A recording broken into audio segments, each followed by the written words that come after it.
Hey, Joey Starr here for another episode of Star Rock. Tonight I will be going to see the Iron Maidens at the Wall Street Theater in Norwalk, Connecticut. Much like my previous reviews, this will be my first time seeing the show at this venue. Tonight will be extra special because A, I will finally get to see the Iron Maidens, and B, it's Greg's birthday, but shh. Don't tell him that I told you that it's his birthday.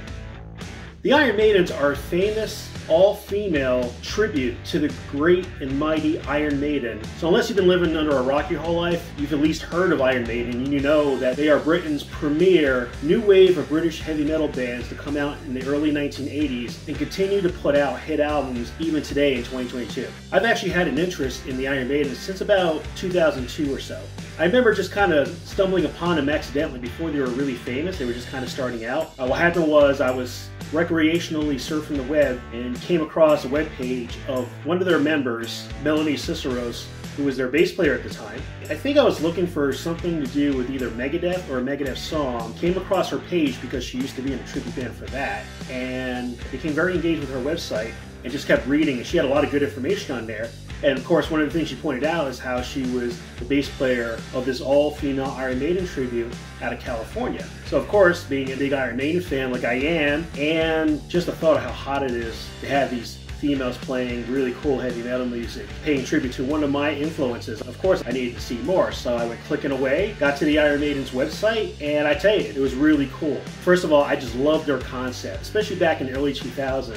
It was already a rarity to see one female in a heavy metal tribute band, unless it was something really specific like White Zombie or something where the main band would have a female counterpart. But in this case, every member of the original band is represented by a female who not only kicked ass on whatever instrument they were playing, but also they took on a monkier of the original members' name. For example, the lead singer was referring to herself as Bruce Dickinson, basically meaning a chick version of Bruce Dickinson. I thought that was really cool.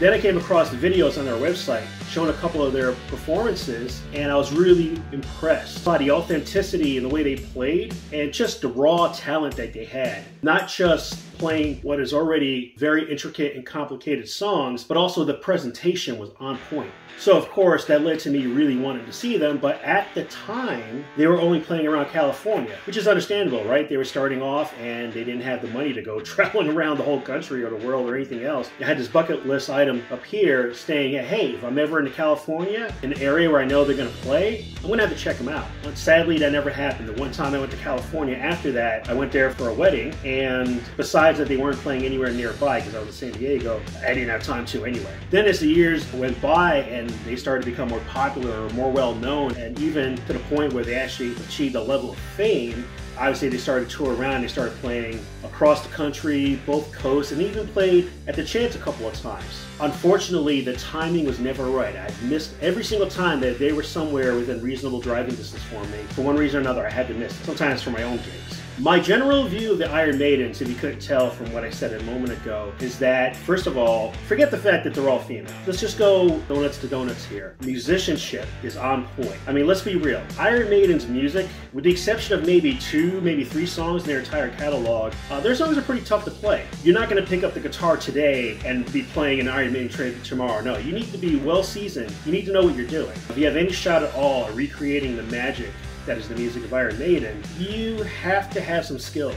And these ladies, not only do they have the skills to replicate, just to be able to get through the songs, but they play them with a freshness and an enthusiasm that's reminiscent of the early days of Iron Maiden. They go out there and they sound like, hey, we're loving what we're doing. And isn't that what that's all about? When you see a band, you want them to love what they're doing, because if they love what they're doing, having a great time, you will in turn have fun watching them perform. That's playing the music. Now, again, I haven't actually seen them live, which I'm going to rectify tonight, but from the video clips I've seen, it seems like they put on a great show. Fun show that truly shows their affection for the band, for music, and for live performance. So I'm really looking forward to tonight. Also, over the years, they managed to put out a number of cover albums, basically CDs of them covering these Iron Maiden songs in the studio so that other people who have not yet seen them can purchase them and hear what they sound like. And let me tell you something, it's not that easy to find these albums. You're gonna have to scour the internet a little bit to get these albums, but if you find them, it's worth paying the money for it. They really do the songs justice. And of course I have nothing but respect and admiration for this incredible band who not only are they playing music by one of my top 10 bands of all time, but we share a bond as being musicians who have been in tribute bands playing Iron Maiden. Many years ago I was in an Iron Maiden tribute band called Sanctuary playing bass. I was probably only with them about 6 to 8 months, but I tell you what, musically it was a very defining project for me because I really had to up my game to be able to even touch Steve Harris's bass lines. Although I didn't get very far with them as far as, a lot of shows or anything, I'm still very grateful for having been in that band because it really brought me to the next level as a bass player at the time. I was really pleased with how well I was able to adapt my bass playing to my next project based on all the techniques and the hard work I put into learning Iron Maiden songs. So I understand firsthand what it's like to be in a tribute to Iron Maiden, and I really appreciate what these ladies have done, what they're doing, and how well they do it. Also, quick note, for those of you who see my Alice Cooper show review, Nita Strauss, who is one of the featured lead guitarists in Alice Cooper's band, started off in the Iron Maidens. So she's not with them now, but she was at one point. Even that should really give you an idea of how talented these ladies are, what level of musical quality that they have these kind of players. And Nita's not the only one. If you go to the Iron Maiden's website, which I'll put in the description below, a link to their website, you can read up on the band members and see what some of their accomplishments are outside of the band. I think you'd be pretty impressed. So today, like previous concert review videos, we're going to meet up with Greg, get some of his perspective on tonight's show, let you get a peek at what it's like from the fans' side, show you some clips of these talented ladies in action, and then have a recap review afterwards. Are you with me? All right, see you in a little bit.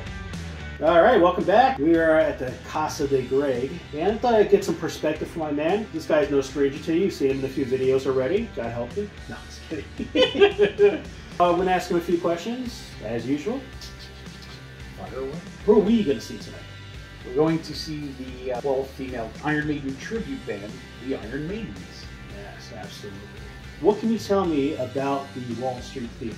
What do you know about it? Well, since being here, I haven't been to a show there, so this is a new experience for me to see it at this venue, and it looks like a really decent venue. It's one of those type of venues where it's community based, where they take donations, because it's like considered like a historic building. Historic theater? Yeah. Okay, cool. You've seen pictures and stuff?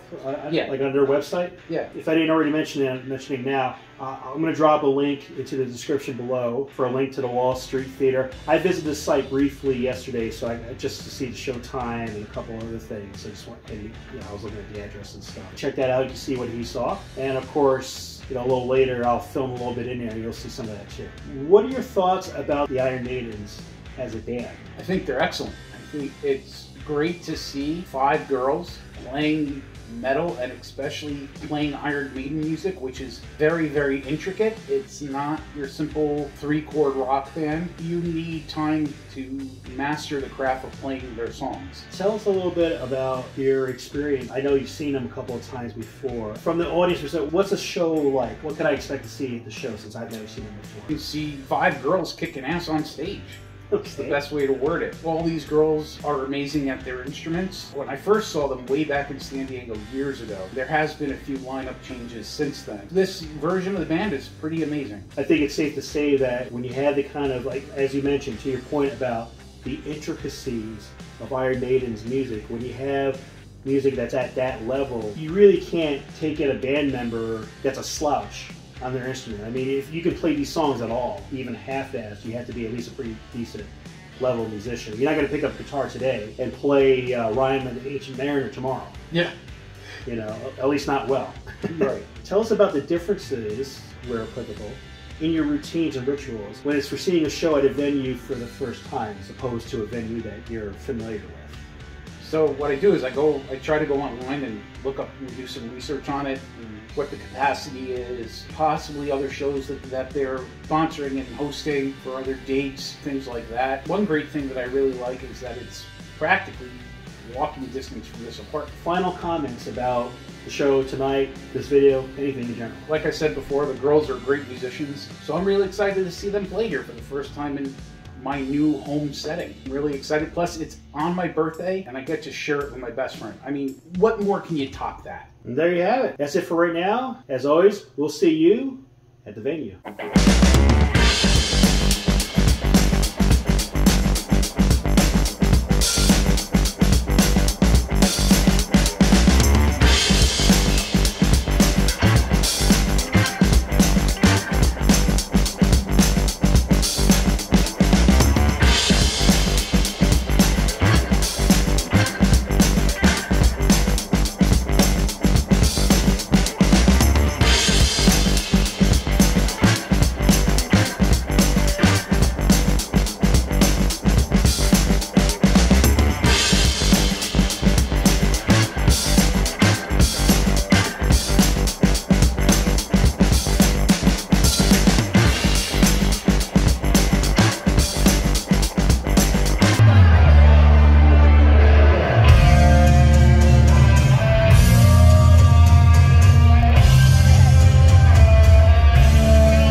Ladies and gentlemen, presenting from Los Angeles, California, the Iron Maidens.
Alright, so show's over. You just saw some pretty cool clips. I didn't take a lot of clips this time because I was so into the show, I kept forgetting, oh yeah, let me film this thing. And then there was a couple of times where I was like, well, I can't just film the whole show as much as I'd like to. I just gotta get little clips, give you some taste, because really, before I even get into this review, you really should go see them for yourself. Regardless of what you hear here tonight, you should go see them for yourself. We'll start with that. If you like Iron Maiden at all, you need to see the Iron Maidens. Let's start with the band. I have so much to say and I'm not going to say it all. A, because there's not enough battery here. B, because I don't want this to be an hour-long video. 3, I'm just freaking tired. So you guys are just going to have to deal. First off, beginning of the show, this is no fault of the band. The sound was a bit uneven in the beginning, first couple of songs, I think. I don't know if they had a chance for a good sound check or not, but even if they did, anybody who knows anything about sound, you know that no matter how good of a sound check you have, as soon as people start filling the venue, the acoustics change. That's a fact of sound. That's something you can't prepare for. That's why sound guys stay behind the board during the show, because things change. If you can just set it and forget it, you wouldn't need sound guys, honestly. At least not dedicated sound guys, like my man here. In the beginning, sound was a little bit muddy, but once that cleared up and you can hear everything, this band has been around for over 20 years, a little bit more than 20 years. And I think the experience showed in the performance. The singer needed a little more time to warm up, which, speaking as a singer, it happens to me a lot too. So I totally get that. But once she was warmed up, she killed it. It was more than just her having the range necessary to sing songs originally sung by Bruce Dickinson. She excelled on the high notes. Not just that she had the correct pitch, but the power, the necessary power behind it. It's very important. I don't want to knock female singers. I love female singers, especially female rock singers. But one common complaint I have about a lot of female rock singers is that while they have naturally high voices and pretty voices, they don't have a lot of strong timbre behind those voices. This is one of the exceptions. When she was ready to belt, I mean, it was a solid power, dead diaphragm, in your face, operatic kind of singing. The dual guitar players, just like their male counterparts in Iron Maiden, they work beautifully together, nice interweave between the solo trade-offs. And similar to Iron Maiden, I'm not going to name names, I don't want to play favorites, but one guitar player was probably about a level or so higher than the other, but they're both great. But one was a bit better, and Greg's shaking his head, he knows exactly which one I think was better between the two, but they're both great. Getting back to as a group again, because I should have said this before. Let me get this out of the way, because I don't want this to be about the fact that they're women. But so right off the bat, I'm going to say they're all lovely, they're great to look at, but you get about 2 songs in, they play these songs so well that you can pretty much close your eyes and enjoy the show almost the same, because it's not about the fact that they're beautiful women playing Iron Maiden songs. They're great musicians playing Iron Maiden songs who happen to be female. It's a great hook, hey, all female, because as Greg pointed out when we were getting his perspective prior to the show, you don't get to see that a lot in hard rock and metal, especially in tribute bands. As I said in my segment earlier, you don't see that a lot in tribute bands. It's rare enough to see one female in a tribute band. That's for all male bands. But to see all females, it's a rarity, it's a bit of a gimmick. But again, as each of us pointed out in our separate little interviews, is that you can't be a half-assed musician and play Iron Maiden songs, not consistently. You might be able to pull off one song good, but people are going to know a couple of songs in. These are very intricate songs. Another thing I want to point out too, before I go back to individuals, is that what I really liked about the set list, when you're in any kind of tribute band, of course, there's certain songs you have to play because you're catering to a specific crowd, a specific taste. But 2 things about that. Number one of the great things about seeing a tribute band, especially a good tribute band, is that first, before anything else, they're fans of the music. They're fans of the band they're paying tribute to. In that respect, they're on the same level as the people that they're playing for, except that they have the skills to play the songs themselves. Sometimes I've heard people say that they've enjoyed some tribute bands better than seeing the originals because the tribute bands, they're fans playing the music, therefore they're more true to where the music comes from. They've maintained that meaning that they've gotten from when they first heard the songs, whereas the people who write the songs, you know, they get famous and stuff, and sometimes you get a little bit lost through the years of being famous. But with tribute bands, It's like you're taking the biggest fans of those songs and teaching them how to play and putting them up there. I mean, if you hear any enthusiasm in my voice, that's what we got. A couple of members of the band have been there since the early 2000s. They've been in the band the whole time. It still sounds like fresh, like that maybe the band got together a couple of years ago as far as the enthusiasm goes and the fire. But at the same time, the level of authenticity and precision in the instruments especially kind of displays the experience that they have. They've been playing songs a long time. They almost can't screw it up. Particularly my favorite of the two guitar players. She's been in the band a longer time, so if you know the Iron Maidens, you already know who I'm talking about at this point. One thing that she did that I thought was it was cute, but it was also really cool. To begin with, they're all great showmen. They're not just playing the songs, they're living the songs, and they're having such a great time up there. You can't help but enjoy yourself, have a great time watching them too. And the guitar player, I can't remember which song, I remember it was a couple of songs in, she made a very minor mistake on a riff that she was playing, and she acknowledged it kind of out, like not into the microphone, but you see her lips saying, oh, I messed up. But she had a really good attitude about it, like, you know, she was laughing at herself. I thought, I don't know if you caught that or not. Yeah, I thought, A, it was adorable because she's cute as hell, but B, it was also really fun. I think the best way to describe the humor aspect of what they play, it's very tongue-in-cheek. They don't take themselves too seriously. Two reasons why I didn't grab as many clips as I have done on previous shows. A, because I was so into the music that I was just like, I was entranced. Two, there's a small possibility I might have been kind of smitten by the bass player, Wanda. I found her rather mesmerizing, not just that she's really pretty, but also being a former bass player, being somebody who used to play in an Iron Maiden tribute band as a bass player. I really respected her style, her phrasings. One of the things I found crazy and impressive about her playing is that the original bass player, Steve Harris, who by the way is definitely a bass god, one of my all-time biggest influences, he has really long arms, long fingers, a little bit wide on the tips too, which gives him a bit of an advantage with his style of playing, especially because he's a progressive player, a lot of pentatonic scale. Wanda pulls off the same thing, but she's very petite. Shorter arms, shorter fingers, shorter than my fingers. Not my fingers are really short, but shorter than my fingers. But yes, she still has the same monster stretches on her chord progressions as Steve Harris does. That's no easy feat at all. I would think that I would have an advantage over her finger-wise, and I still recognize that's difficult. So kudos to her on her bass prowess. The drums, I couldn't see the drummer very well, but the playing was definitely heard. Great drums. Everything is great. I can't say enough about how cool the set list was. You got some of the more famous songs like you would want in an Iron Maiden tribute show, but you also got a couple of nice little shout outs to fans. Great example is Children of the Damned, which by the way, vocally, I tell you, two songs that she nailed above everything else. She was great in all songs, but Children of the Damned was one where I was just like, wow. And then the other one was The Duelist. The notes that she hit on The Duelist, I'm telling you, Bruce Dickinson would see a clip of that and he'd be like, damn, that girl can sing. I'm telling you, that's how good she sang that song. I'm sitting there, she got to those highs, I was like, whoa, you go, girl.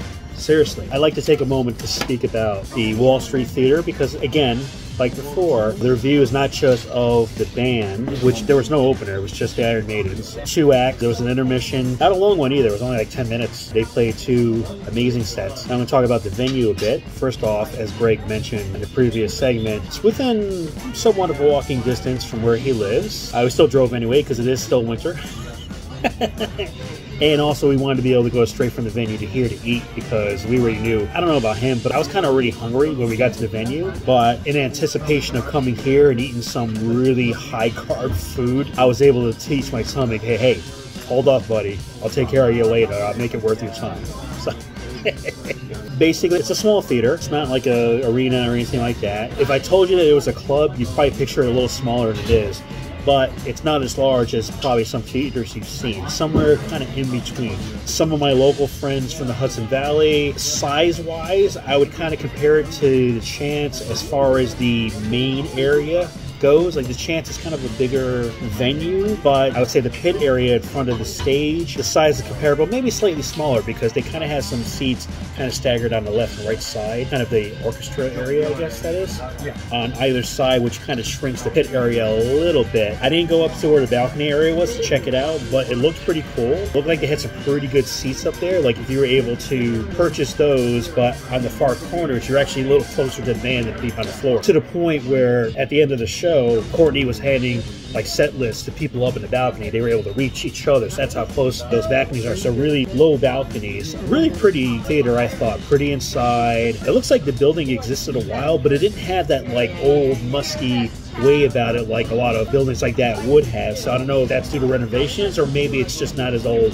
as it appeared to be from the outside. I'm not sure what the case is. Nice theater inside. I didn't have a lot of staff interaction, but what I did, they seemed pretty friendly, pretty nice. Drink prices, about what you expect at a concert theater. Definitely not cheap. I've seen worse as far as prices go. We had a mixed drink. There was a little miscommunication. I thought the Aces High special was the Iron Maiden beer. Turns out it wasn't. It was just some drink they had. It was almost like a cross between like a Bahama Mama and maybe kind of like Sex on the Beach. There seemed to be some grapefruit kind of thing in there. I don't normally like drinks with grapefruit, but this drink was tasty, a little on the sweet side. But a large one, which was like, I don't know, 10, 12 ounces, was about $12. It's a smaller version, which was like maybe about half that size, was $7. So, you know, not that cheap, but I've seen worse. And if you were at an arena, you probably paid twice as much for that. Yeah, if you were at arena, you'd pay twice as much for that. So, I mean, it is what it is. Staff was friendly. If you go there, they do accept credit cards for payment, which is good. Because not all venues like that do that. Sometimes they'll make you go to the ATM. You have to deal with bank fees to draw out a little bit of cash to pay for drinks. I was able to pay with a credit card, which is cool. Bathroom was clean, conveniently located just before the entrance into the actual entertainment room. Oh, and a bar before you get into the concert area and inside as well. Thinking in pandemic terms, we're at the point now where things are back open yet again, a little bit post-Omicron. If there were 200 people there, I would say maybe 20 of them, if that many, were wearing masks. Everybody else was pretty free. But even though we were in the pit area and we were in close proximity, it didn't feel like we were on top of each other. You know what I mean? I didn't feel squished at all. I'm kind of in the middle when it comes to whether or not it's safe to be in crowds these days. I didn't feel concerned at all, really. At least where we were standing. We weren't far from the front of the stage. I could have gotten closer. I just wasn't feeling it. I had maybe 2 rows of people in front of me. I still didn't feel squeezed at all. So there's that. There wasn't like high security. I was expecting to get patted down. I wasn't. You know, pretty much they scanned your tickets, told you where to go, and just let you in. It's really kind of chill place, kind of low key, so which is nice. It's nice seeing a show sometimes like that. I think it's time we speak to Mr. Greg and see what his thoughts are. Mr. Greg, Yes. tell us your thoughts about the performance by the lovely Iron Maidens this evening. Hello, all YouTubers in YouTube land. So the show tonight, as I mentioned before, I've seen this band a couple times, and they were kicking ass tonight. They always perform great. I think for me, why it's a little more special is because today's my birthday, and it was great time to spend it with my best friend, seeing a great band playing live in a new venue. I really liked the Wall Street Theater. It reminded me of when we went to see Overkill at Wilmot, New Jersey. It was clean, people were friendly, and for a Thursday night, I think they did pretty well. They had a good response. I can't say more about the band because they really speak for themselves. It's funny because just recently we had International Women's Day, and it's a really cool thing to see strong, powerful women playing music that is in that genre 90 to 95% male dominated. And it's great to see girls picking up instruments, playing guitar, playing drums, bass, singing, keys, whatever, in the genre of hard rock and heavy metal, where you don't see that often back 20, 30 years ago. Today now, you're seeing this up and coming. You're seeing a lot more girls coming to hard rock shows and to heavy metal shows that 20, 30 years ago you really wouldn't see that much. Even including bands like Dream Theater, Iron Maidens, Judas Priest. I mean, I've seen a lot of girls at Motorhead. It's really nice to see that a lot more women are coming to these shows and being interactive and as knowledgeable as the male fans are. And if it influences girls to pick up an instrument, I'm all for it. I think it's a healthy medium. It was awesome. It was great to see Courtney. She recognized me. She gave me a guitar pick, which was cool. You know, he took a picture of me and her together, which hopefully he'll post as an insert in the video. I'll probably slip it in there. Yeah, depending on how I look. Like if he looks really bad, I'll make it the thumbnail. Yeah. Just kidding. I had a blast. I think the band was great. The venue's nice. Those are my thoughts. Any final words about the show before we switch back to me? One little critique I have to say though, Linda, who's the drummer, you really couldn't see her because her drum riser was closer to the stage, on the stage itself. If her drum riser would have been higher, it would have been a little bit easier to see her. But other than that, I have no complaints. Her actual performance, though, is definitely on point. Yeah. I just remember something while Greg was saying that I wanted to mention. It's very important to point out because I spoke a little bit before about tribute bands, what it's like to see them, why it's enjoyable to see them. I've been in a couple of tribute bands. I have other friends, musicians that have been in tribute bands. And for the most part, people will come to your shows because they're fans of whoever you're paying tribute to. They're there to hear that music. And for the most part, unless they know you personally, have seen you a couple times, you're just 5 guys, or in this case, 5 girls, playing this music that you share in common as fans. However, in the case of the Iron Maidens, because they've had this project going for over 20 years, because they perform so well and become so popular on the internet and everywhere they go, to the point where they're touring the country, like I mentioned way before this video, in their own little way. Something I noticed tonight that I did not know before coming to the show is that even though they're covering Iron Maiden, they've kind of accumulated their own personal fame through this. People going to these shows, and you got to remember, these girls are coming all the way from California. That's where they started. For a while, that's the only area they were playing, was in that state and surrounding areas. As they became bigger, then they started working their way out to other states and this coast. So most of these people, if not all these people, they don't really know them, but at the same time, people know these girls' names. They know them individually. They're not just some great all-female tribute to Iron Maiden. People will come out. Wanda's playing a really cool bass part. I heard people yell, Wanda! And Courtney's walking by. Someone wants to get her attention. Courtney, similar to, in respect to Iron Maiden, if you go to an Iron Maiden show and you're an Iron Maiden fan, you know every member of the band by name because they all have distinct personalities. In the case of Iron Maiden, it's the same thing. I can tell you right now, I've seen a number of Iron Maiden tribute bands before this one, and has been a member of a tribute band. And I can tell you, not the band I was in, nor the other bands I say, get that same level of individual recognition on a national level like the Iron Maidens does. That's really very telling to how great they are, how well they perform, and how well received they are. So they really are their own act, even though they're playing Iron Maiden's music. I think it's really important to point that out. As always, thank you for watching. I really appreciate you tuning in and listening to us ramble on about these bands we love. Be sure to like, share, subscribe, stalk, and we'll catch you next time, all right? Laters.